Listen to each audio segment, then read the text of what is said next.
They thought I'd never find out about the real reason they cast me aside after nearly 3 decades of loyal service.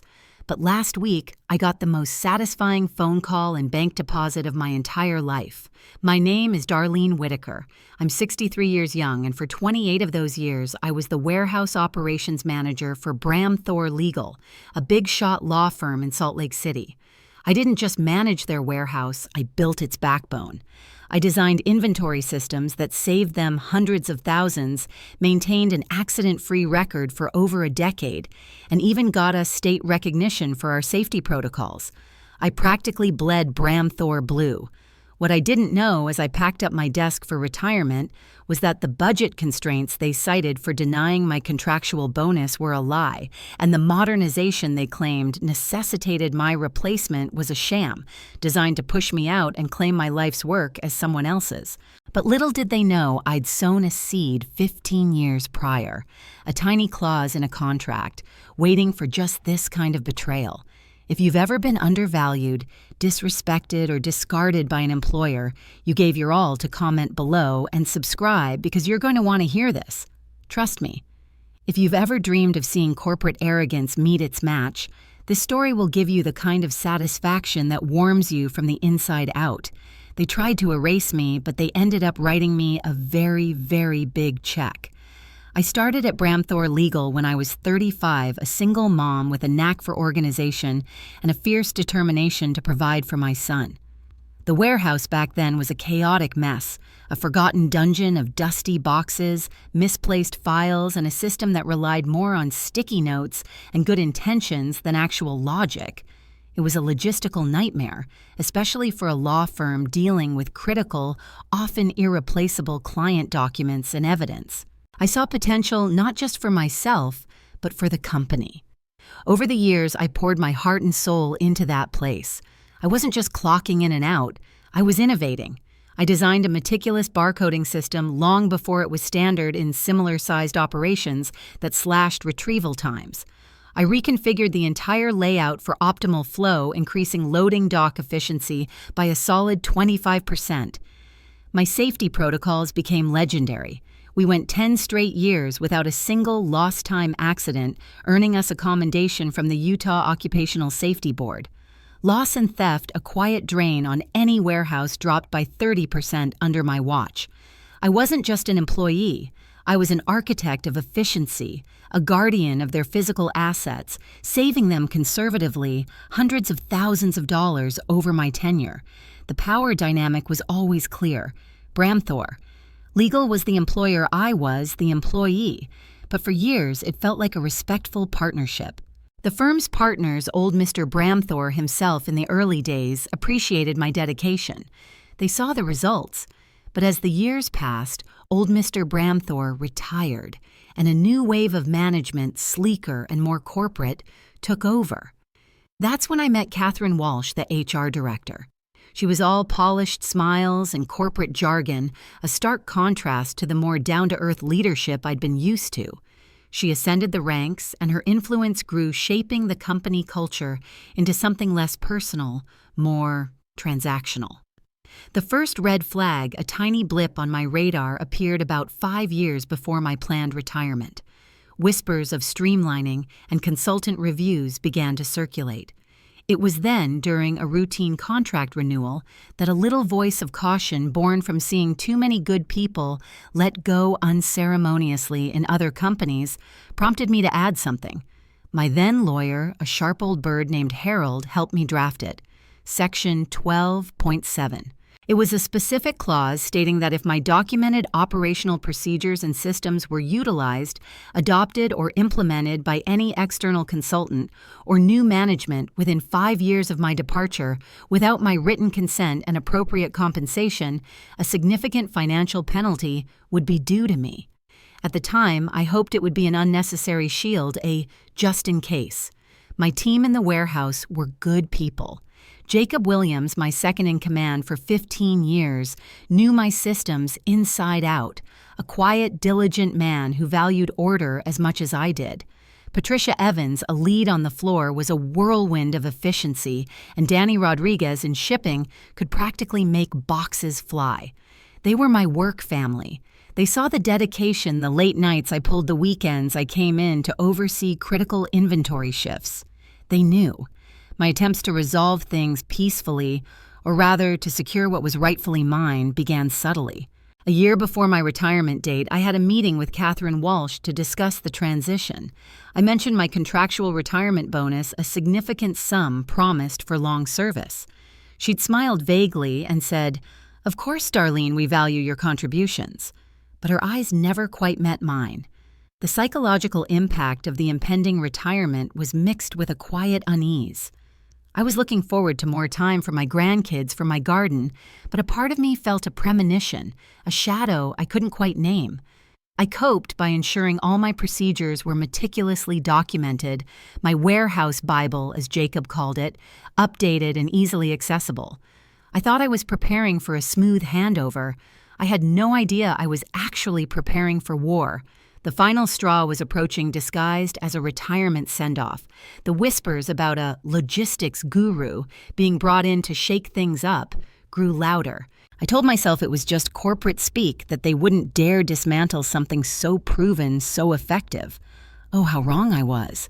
I was about to learn that loyalty in the gleaming new world of Bramthor Legal was just a word, and 28 years of service could be dismissed as easily as last week's trash.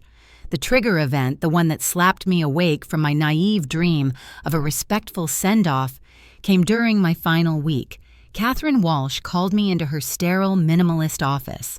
It smelled faintly of expensive air freshener and corporate indifference. "Darlene," she began, her smile perfectly, unnervingly fixed. "As you know, your retirement is upon us. We've so appreciated your time here. Time here, not dedication, not achievements, just time. We're looking forward to bringing in some fresh perspectives." She continued, her gaze flicking towards a sleek-bound proposal on her desk. "Modern approaches. To that end, we've engaged a consultant, Blake Morrison. He'll be taking over the warehouse operations, bringing them into the 21st century." My blood ran cold. Taking over, I thought Jacob was in line, or that you'd hire a permanent replacement I could train. Catherine gave a dismissive little wave of her hand.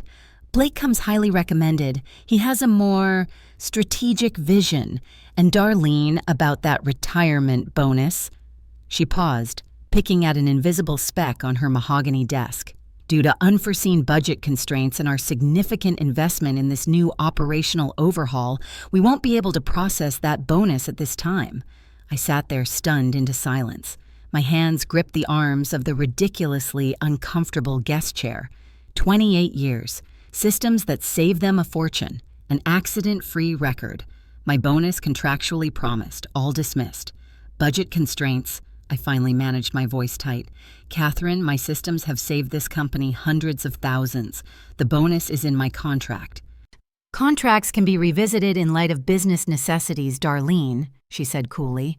"We consider the investment in Mr. Morrison as a more critical allocation of resources. His modernization efforts will far outweigh any past savings."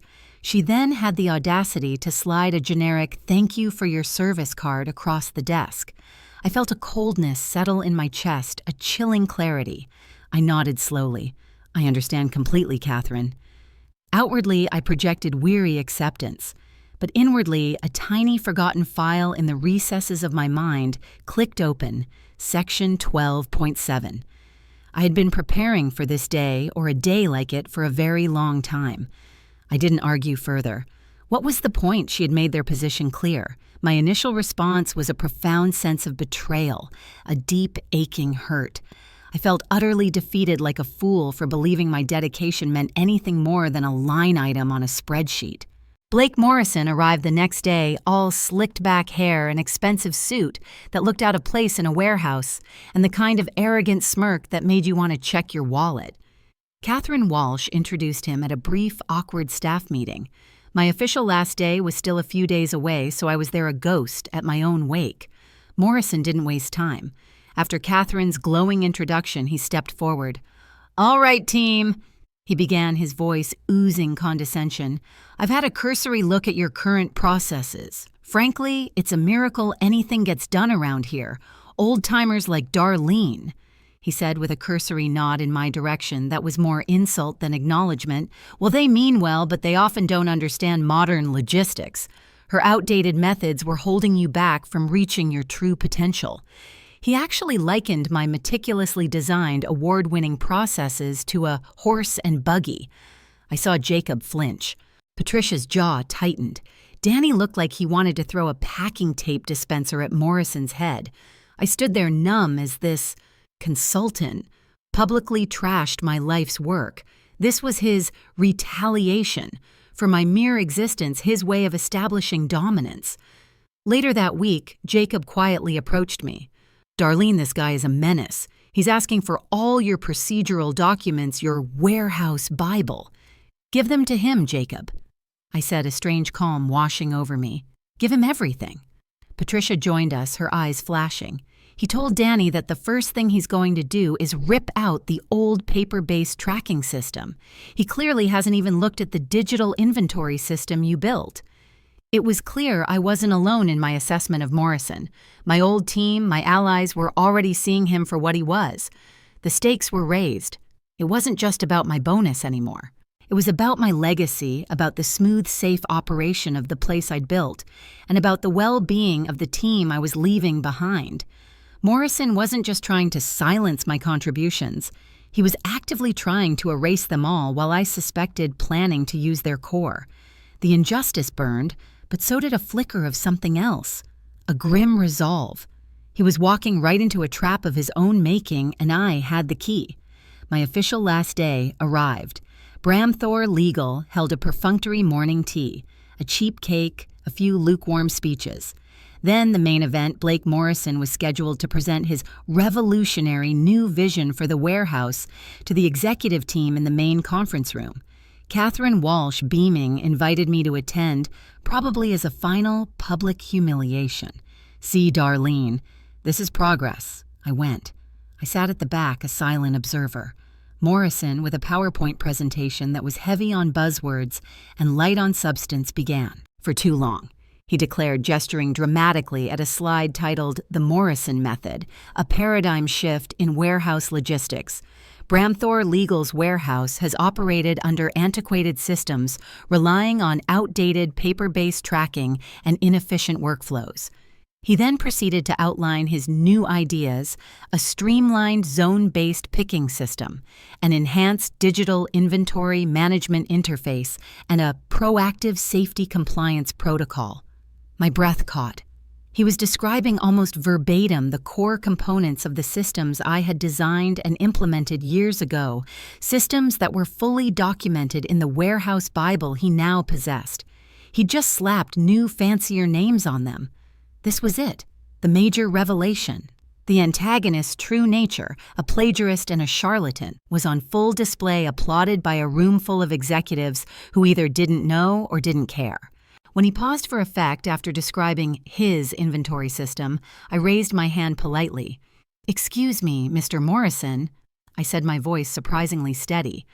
"That sounds remarkably similar to the centralized digital inventory system and the corresponding procedures detailed in Section 4, Subsection B of the current operations manual. Are you planning on enhancing that or replacing it entirely?" A flicker of something. Annoyance. Panic crossed his face before the smirk returned. "An excellent observation, Darlene. We're building upon foundational elements, of course, but revolutionizing them for peak efficiency. My methods leverage advanced data analytics that go far beyond your earlier efforts." He brushed me off, and the executives chuckled indulgently. I had reached my breaking point, not in a loud, dramatic way, but with a cold, hard certainty. This wasn't just incompetence. It was blatant theft of intellectual property, insult piled upon injury. As I walked out of Bramthor Legal for the last time, leaving them to their applause and their consultant, the decision to fight back wasn't just made, it was solidified, engraved in stone. My hand drifted to my purse, where a copy of my old contract with Section 12.7 highlighted resided. The turning point wasn't a shout. It was a quiet click of a mental lock falling into place. He had the documents. He had announced his intention to use my systems while claiming they were his. The clock was ticking. The weeks that followed my departure were, according to my sources, Jacob, Patricia, and Danny, who gave me hushed, frustrated updates, a masterclass in escalating chaos. Blake Morrison, armed with my meticulously documented procedures and his own towering arrogance, began to implement his revolution. It started with the first optimization meeting, as Blake grandly called it. Jacob recounted it to me over a hurried coffee. He gathered the team leaders, Darlene, said it was for feedback, yeah, but he just talked at us. Used 100 buzzwords, synergistic frameworks, agile resource deployment, then dismissed every practical concern we raised. I tried to explain the specific receiving protocols for the Ashton and Finch account. You know how particular they are about their archived case files. And he just waved me off, said, "Data will lead the way, Williams. Sometimes anecdotal experience is a barrier to innovation." Jacob shook his head. The man wouldn't know a real data point if it bit him on the backside. Then came the near disaster, as Patricia breathlessly described it to me on a call. He decided without consulting anyone who actually lifts anything heavier than a pen to change how we stack and shelve incoming legal archive boxes. Said your method was suboptimal for spatial utilization. Well, his optimal method nearly sent a fully loaded pallet of irreplaceable evidence boxes for the Covington Pharmaceutical case crashing down into the main aisle. Old man Hemlock, thank God for his sharp eyes, saw it tipping and screamed bloody murder. We got everyone clear just in time. What did Morrison do? I asked, my heart sinking at the thought of such a catastrophic failure. Blamed staff lack of focus during the transition phase. Patricia spat. The nerve of that man. You had a 10-year safety record, Darlene. We haven't gone 10 days with him without nearly killing someone. The revolution continued. Customer complaints about delivery delays and missed shipments started piling up by week 3. The new flexible resource allocation, which mostly meant pulling experienced people off tasks they knew to flounder, with new poorly explained ones combined with glitches in the enhanced inventory software Blake was tinkering with, which was actually just my old system, with a clunkier interface he'd commissioned, meant crucial legal documents were being misrouted or delayed. Catherine Walsh, Jacob reported, was seen making more frequent anxious visits to the warehouse, her polished smile looking a bit strained. She still backed Blake, publicly dismissing the issues as teething problems. By week 4, the accounting department was screaming. An internal meeting was called, which Jacob only heard about afterwards. Apparently, warehouse operating costs had skyrocketed. Overtime to fix Blake's messes, rush courier fees for delayed critical documents, even costs to repair minor damages from his optimized handling procedures. Blake, ever the showman, tried to spin it as initial investment in long-term efficiency gains. Some executives were reportedly starting to look skeptical. The final straw, the event that brought the whole house of cards tumbling down, happened in week 5. It involved the Ashton and Finch account, one of Bramthor Legal's oldest and most lucrative clients. They stored highly sensitive, irreplaceable legal documents from a decades-long intellectual property dispute in Bramthor's secure warehouse. Blake, in his infinite wisdom, decided to digitize and re-archive a specific section of these files using a new untested scanning vendor he'd brought in, claiming it would be faster and create redundancy. He overrode Jacob's strenuous objections. The result, the vendor mishandled a batch of original, irreplaceable 1970s blueprints and correspondence, causing water damage and rendering several key documents illegible. Ashton and Finch understandably went ballistic. The fallout was immediate and brutal. That Friday afternoon, my phone rang. It was Robert Harrison, Bramthor Legal's chief corporate counsel. His voice was strained, a stark contrast to the usual confident boom I remembered. Darlene, Robert Harrison here. Hope retirement is treating you well. It is, Robert. What can I do for you? I kept my tone light, pleasant. Yes. Well, a rather unusual matter has come to our attention. We're reviewing some old employment agreements, standard procedure, you understand. Yours from, let me see, 2009, it appears. There's a section 12.7. Are you familiar with it? This was it, the moment. My heart gave a little flutter, not of nerves, but of grim satisfaction. Section 12.7. I feigned mild surprise. It's been a while, Robert. Remind me. He cleared his throat. It pertains to the utilization of your documented operational procedures by external consultants post-employment. It stipulates certain financial remedies. Of that section 12.7, I said, as if slowly recalling a trivial detail. Yes, I remember. My attorney, Harold Jenkins, dear Harold, passed a few years back, bless him, was quite insistent on it. Something about protecting intellectual capital, I believe. Indeed. Harrison said, his voice even tighter. It specifies, Darlene, it specifies a payment of triple your final salary, plus your full contractual retirement bonus, plus a rather significant interest calculation should your documented procedures be implemented by an outside consultant within 5 years of your departure without your express written consent and compensation. Does it now? I said, injecting a note of innocent surprise. My Harold was thorough, wasn't he? There was a pause. I could almost hear the gears grinding in Harrison's head, the dawning horror. Darlene, he said, his voice dropping. Mr. Morrison, our current logistics consultant, he submitted a detailed operational plan. And his presentation to the executive team, some of the terminology, the procedural outlines, they bear a striking resemblance to the systems documented in your operational manuals, the ones he was given access to. Is that so? I kept my voice calm, almost serene. Well, I did spend the better part of 3 decades perfecting those systems, Robert. I'm sure anyone with a keen eye for efficiency would see their value. Darlene, he almost pleaded, the financial implications here are substantial. We're talking, well, with your final salary at $87,000 tripled, plus the $25,000 bonus and this interest clause, it's upwards of $400,000.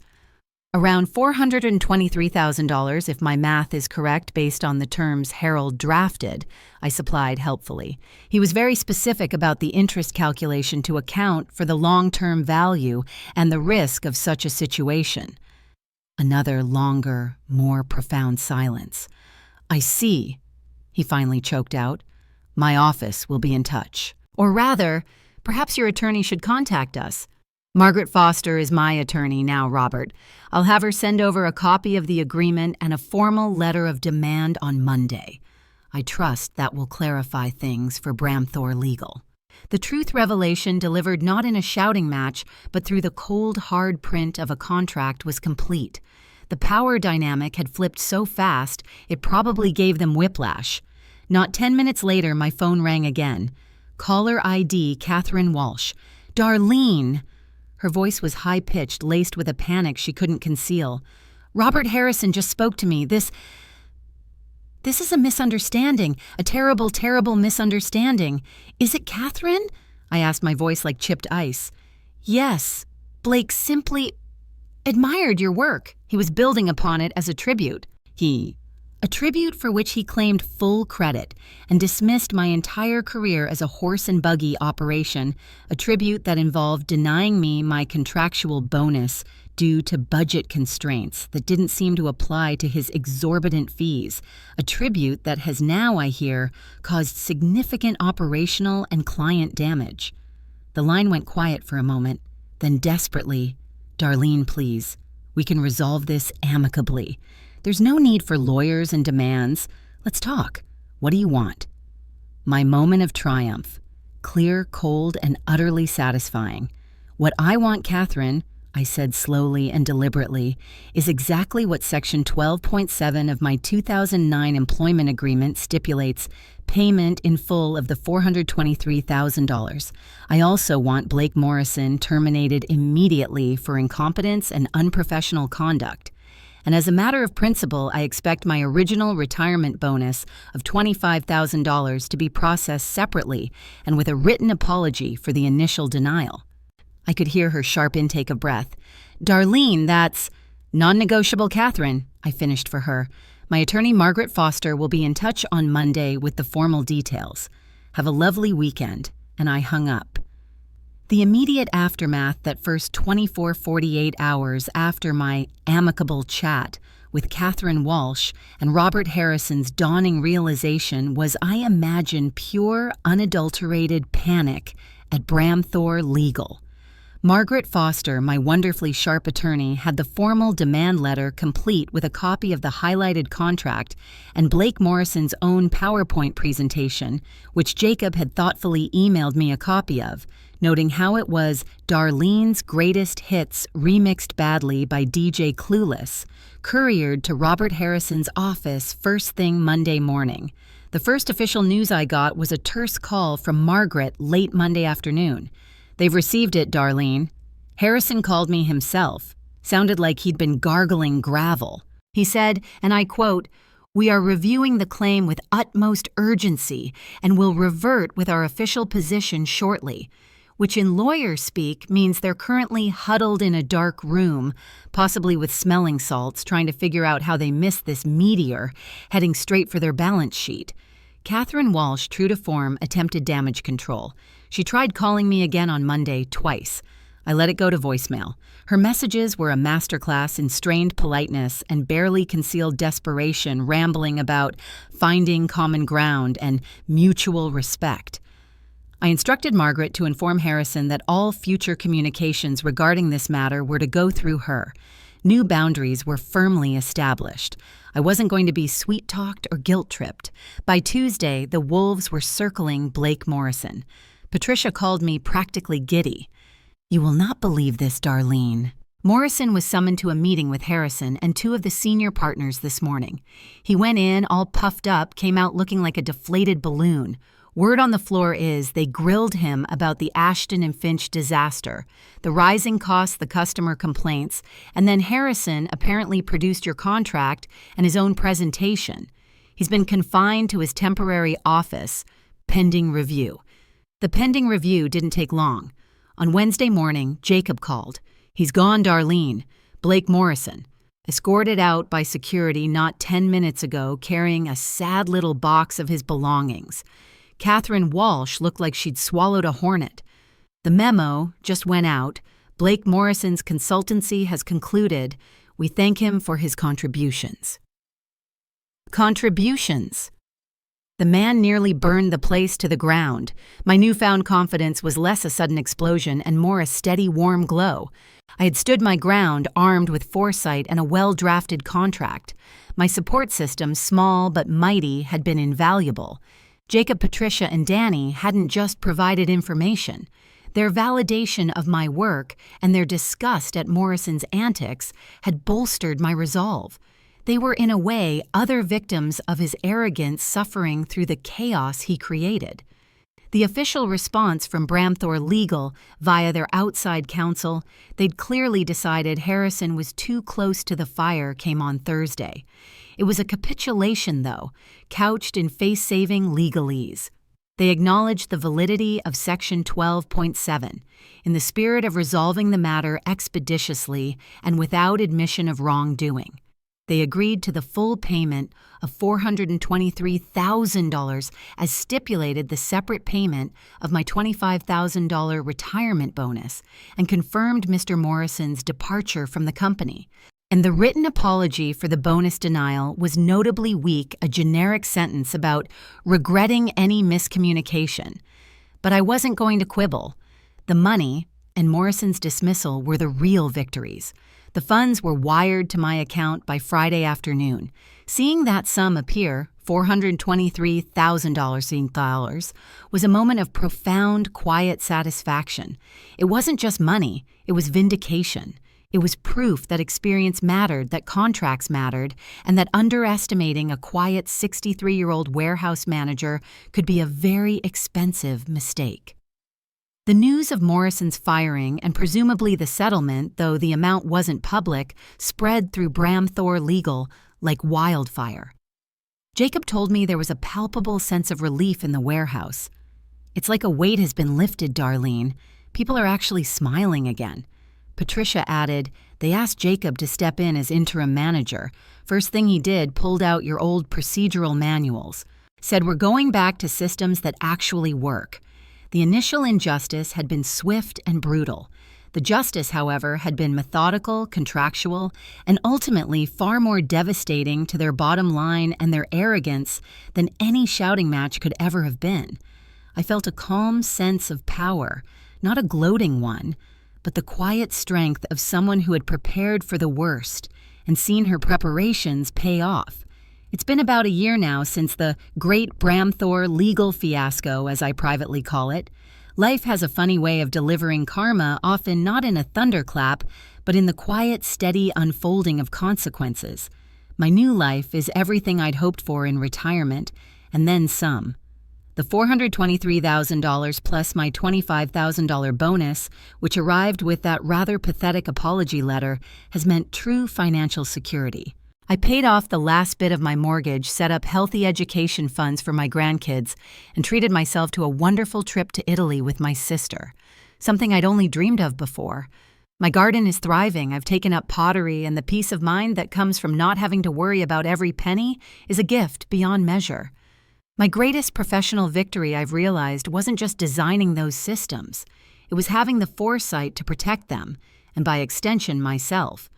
As for Bramthor Legal, they learned an expensive lesson. Jacob Williams was officially promoted to warehouse operations manager about 2 months after my settlement. He called to tell me, his voice full of quiet pride. "They gave me your old office, Darlene, and the first thing I did was put your name back on the warehouse Bible. We call it the Whitaker Standard now." He told me they'd had to spend a good 6 months and a considerable amount of money untangling the messes Blake Morrison had made, soothing irate clients like Ashton and Finch, who reportedly got a massive discount on their storage fees for several years, correcting inventory data and retraining staff who'd been confused by Morrison's jargon-filled directives.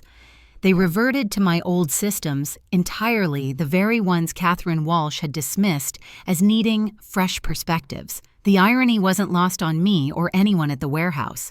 Catherine Walsh is still at Bramthor Legal, but her star, I hear, has significantly dimmed. The blunder of overlooking Section 12.7 and the cost of hiring and then dealing with the fallout from Blake Morrison landed squarely in HR's lap. According to Patricia, Catherine is much less visible these days, her pronouncements on modernization noticeably absent from company meetings. She got her fresh perspective all right, a fresh perspective on the cost of arrogance and the importance of due diligence. Blake Morrison's fate is a more direct form of karma. After being unceremoniously fired from Bramthor Legal, his reputation as a logistics guru took a significant hit. Salt Lake City's business community isn't enormous. Word travels. The story of his disastrous tenure at Bramthor, particularly the Ashton and Finch debacle, and the massive payout to the outdated manager he replaced, became something of a cautionary tale. Last I heard, he'd relocated, presumably to find a market less aware of his particular brand of expertise. His LinkedIn profile, once boasting of revolutionary turnarounds, is now conspicuously vague about his recent engagements. That to me is a quiet kind of justice. The warehouse team, Jacob, Patricia, Danny, and the others, are the other beneficiaries of my stand. They now work under a manager who respects their experience and utilizes systems that are proven and effective. The atmosphere, Jacob says, is collaborative again. People feel valued, Darlene, like their knowledge matters. That's your real legacy here, more than just the efficient shelves. This more than the money warms my heart. To know that my fight indirectly led to a better, more respectful working environment for them is deeply satisfying. My personal growth has been significant. The experience, while initially painful, taught me the true value of self-advocacy and the importance of trusting my instincts. That little voice that urged me to add Section 12.7 all those years ago wasn't just caution, it was wisdom.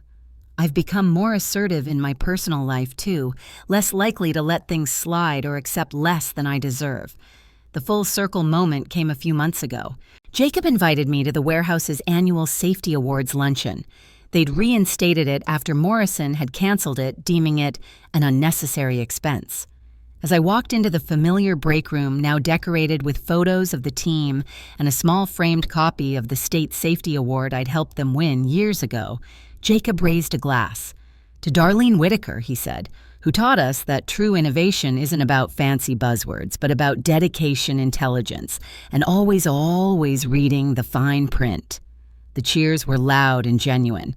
I'm not an advocate or a leader in any public sense, but I share my story, the edited version, of course, with friends, with my son and daughter-in-law, and now with all of you. It's a reminder that experience has worth, integrity matters, and sometimes the best defense is a well-prepared offense hidden in plain sight. My retirement is peaceful, secure, and underscored by the quiet, unshakable knowledge that I protected what I built, and in doing so ensured my own just reward. So what's the moral of my story? It's that your experience, your dedication, and your intellectual contributions have immense value. Don't ever let anyone tell you otherwise. And sometimes a little bit of foresight, a little bit of quiet preparation can be your most powerful weapon against corporate indifference or outright betrayal. Never underestimate the power of a well-placed clause in a contract, and never, ever let them think they can just sweep your hard work under the rug. I want to ask you directly, have you ever been in a situation where you felt undervalued, or your contributions were dismissed only to see someone else try to take credit or mess things up? How did you handle it, or how do you wish you could have? Comment your hometown and share a snippet of your similar experience. Let's build a community of people who understand the importance of standing up for what's right. Like this story, if you believe in the power of experience and fighting for your due. Subscribe for more stories of justice served and quiet victories. And please share this if you want to inspire someone else who might be facing their own Blake Morrison or Catherine Walsh. Remember, they might think you're just an old-timer, but you might just have a Section 12.7 up your sleeve. Tag someone who needs to hear this today.